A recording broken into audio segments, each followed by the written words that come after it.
বিদায় দিতে গেলে পিতার সঙ্গে আমরা 100টি বরযাত্রী নিয়ে ধাবিত হব ওই উজানি নগরে। মা,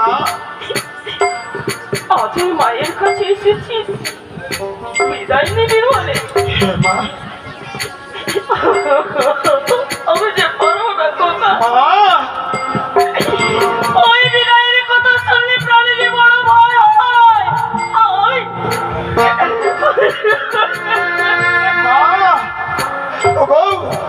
এই শুভ দিনে তুমি কেন তুমি আমাকে বিদায় দিতে চাইছো না? ওই আমি কেমন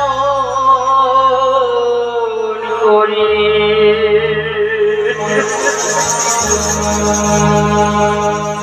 দেব বিদায় রে,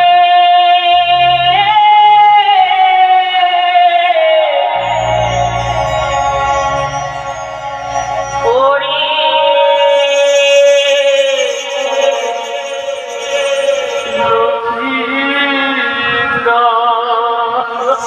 মা,